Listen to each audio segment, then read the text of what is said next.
The Word of God is alive and powerful, sharper than any two-edged sword, piercing even to the dividing asunder of the soul and spirit and of the joints and the marrow, and is a critic of the thoughts and intents of the heart. All Scripture is God-breathed and is profitable for doctrine, for reproof, for correction, for instruction in righteousness, that the man of God might be mature, thoroughly equipped unto all good works. Study to show thyself approved unto God, a workman that needeth not to be ashamed, rightly dividing the word of truth.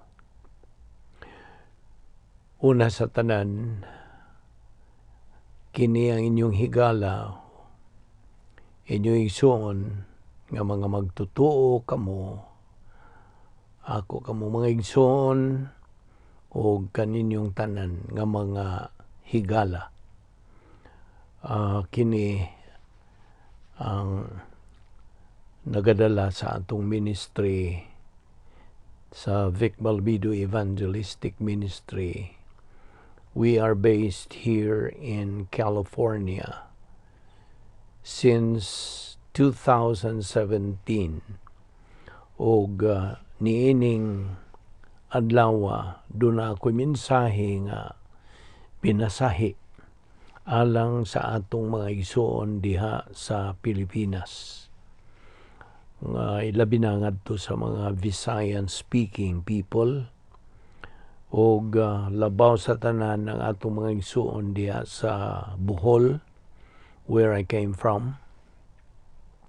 Naatay mga higala, mga igsuon, og mao kini ang akong address ngadto kanila nga nabiktima sa dili padugay nga Super Typhoon Odette nga mikalas og mga kinabuhi og nagabilin og dakong mga kadaot sa atong mga kabtangan, mga kahayupan o unsa pa.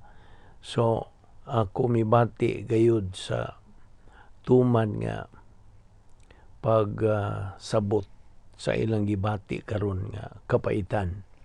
Busa, in the name of the Vic Balbido Evangelistic Ministry, kami maghatag og jutay nga palipay ngadto sa mga igsuon nato diha sa Bohol.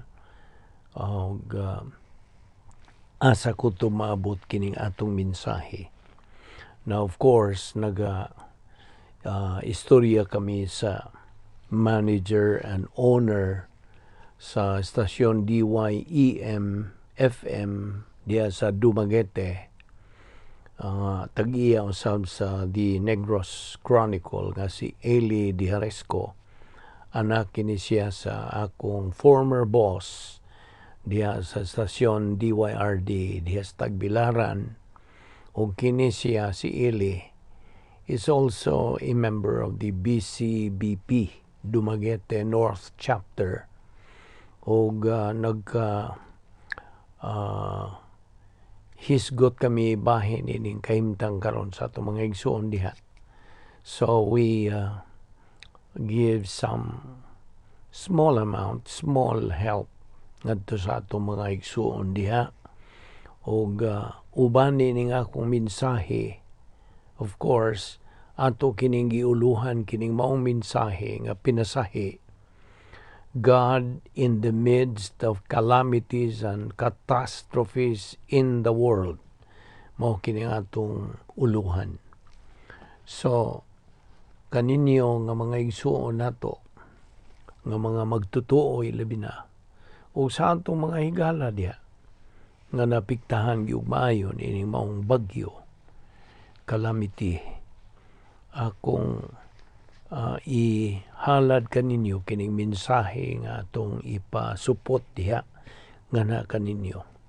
Bahin kini sa plano sa Dios sa kinabuhi sa tao. Una sa tanan, mutukbil kita bahin sa kaluwasan sa tao. una sa tanan gyud. Ang kaluwasan usa ka grasya, ug ngano man kini nga gitawag maggrasya. Grasya kini tungod kay iyaha man kini sa Dios. Ug ang tao igo man lang mudawat niini.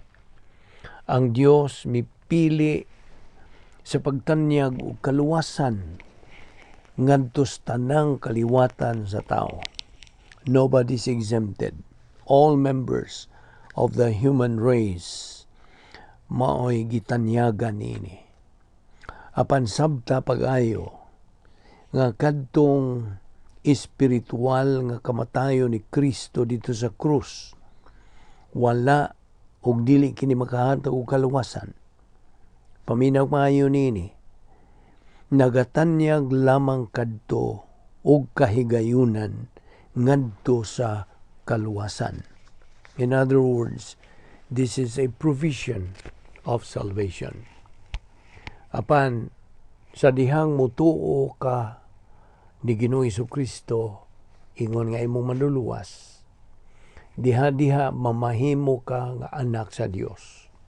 Ug maangkon mo ang kasiguruhang dayon nga inikamatay nimo, kalifikado na ka nga mo kinabuhi uban sa Dios hangtod sa wala na katapusan.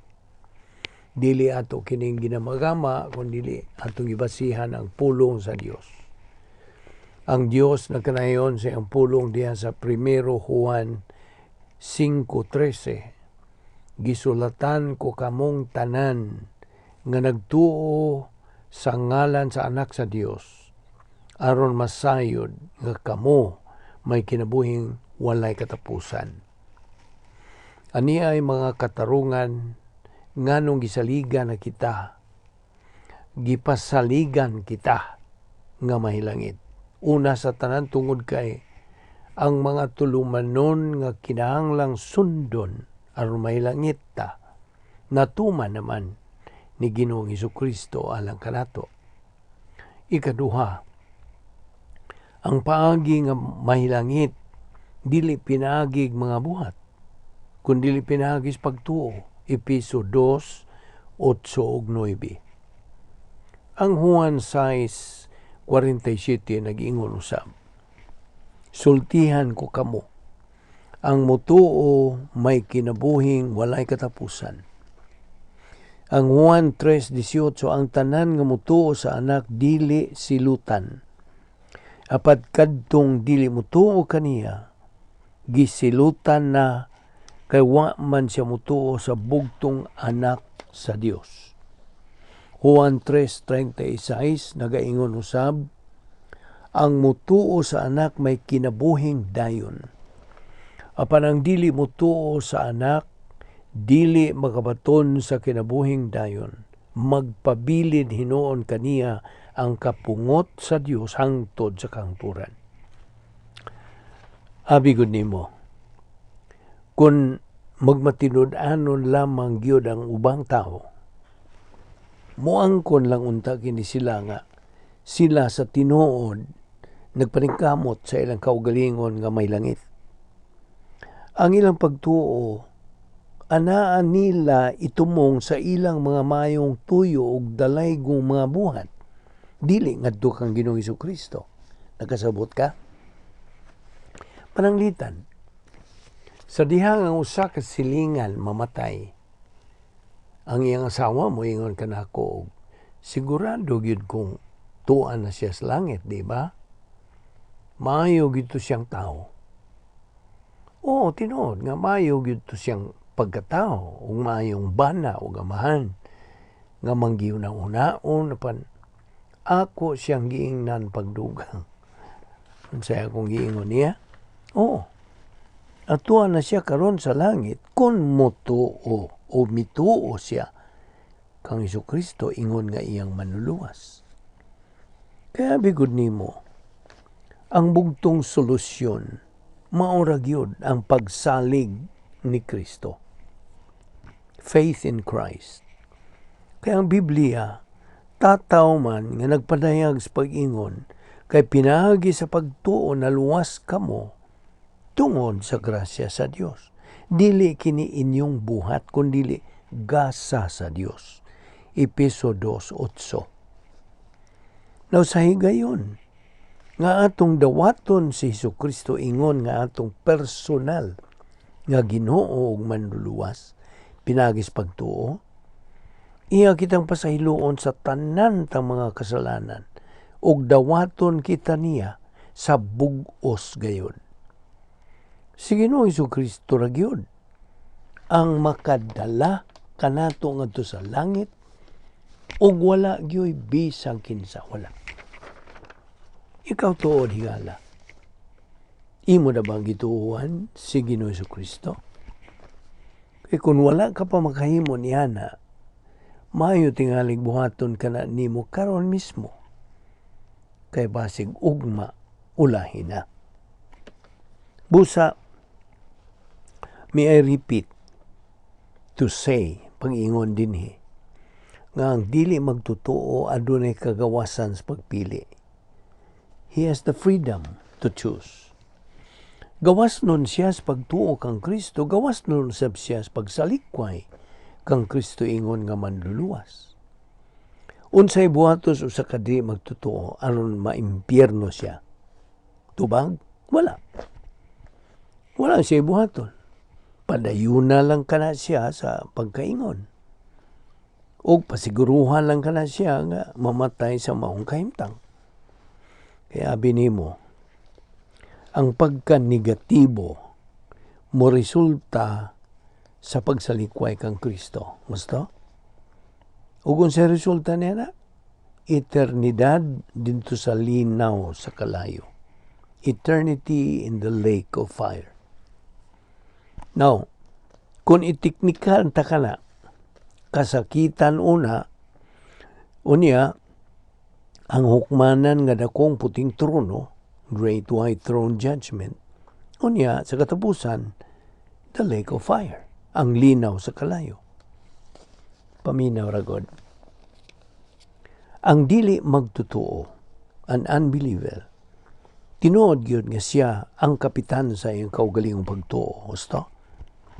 Kana nagpasabot nga siya ra gyud ang nagakontrolar siyang kaugalingong kaugmaon. Di ba? Ang iyang pagtagad nga tukang Kristo mo'y butang nga nagadeterminar. Ang iyang pagtagad, okay, nga tukang Kristo. Kanunay hinumdumi ang gisultis Juan 3:36, ang mutuo sa anak may kinabuhing dayon. Apan ang dili mutuo sa anak, dili makabaton sa kinabuhing dayon. Magapabilin hinuon kaniya ang kapungot sa Dios hangtod sa kangturan. Now sa dihang mutuo kang Kristo ang usa ka tawo, siya mamahimo nga bag-ong tao, a new creature. Iyang gihukas ang daan niyang pagkasiya ug iyang gisulob ang bag-o niyang pagkasiya nga nausab gumikan sa kahibalo niya sa iyang magbubuhat.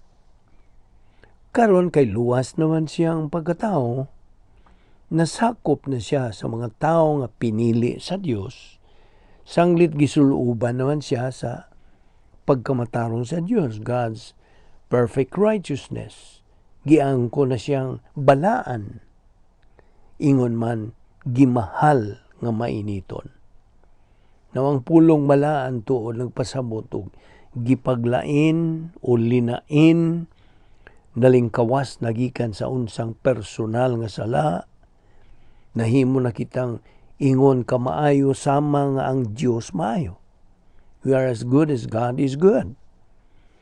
Hinoon, gikinahanglan ta nga mupuyo sud sa usa ka dapit nga may gahom, may kaligunan, may kaputli, may katarong, ingon man pagka mapaubsanon, ug kining dapit ang gitawag taog Dios nung dapit.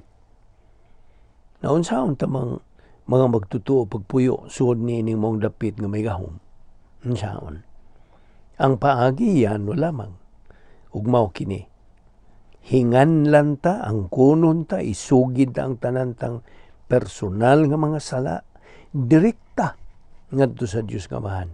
1 Juan 1:9. Ang 1 Juan 1:9 usa ka kasangkapan nga gihatag sa Dios alang sa matag magtotoo og kana grasya. Mao kanay gitawag og grasya kay buhat kana sa Dios igo lang kitang modawat niini.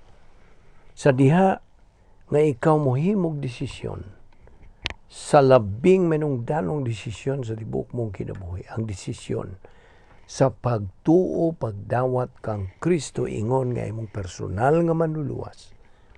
Pipila ka mga butang ang may tabo diha kanimo. Ikaw mahimong anak sa Dios. Ikaw na tao na pag-usab. Ikaw gisuluban na sa pagkamatarong sa Dios. Kung ang Dios mo tan-aw kanimo, dili ka na hinukman, kung dili na matarong ka na. Ang imongan gisuhat na didto sa libro, the book of eternal life, ug di na ka na hangtod na ka na sangturan. Nagpahila ka na nga ikaw kalifikado nga magapuyo, magakinabuhi uban sa Dios dito sa eternidad. Now, dili nato ni hinimo-himo, kining tanan gibasihan nato sa pulong sa Dios. Dili mamakakang Dios. Sa diha nga ikaw mutuo kaniya, kang Kristo nga imong manluluwas, ikaw luwas na, ikaw Kristohano na, o inigkamatay nimo diha sa imong lawas o ang pagsakgaw nga may tabo kung unsay mauna, then ikaw mubiya ning kalibutan na, mupanaw ka na, o muuban ka na sa Dios hangtod sa wala na katapusan sa tumang kalipay. Perfect happiness. In His presence is the fullness of happiness. Psalm 16:11.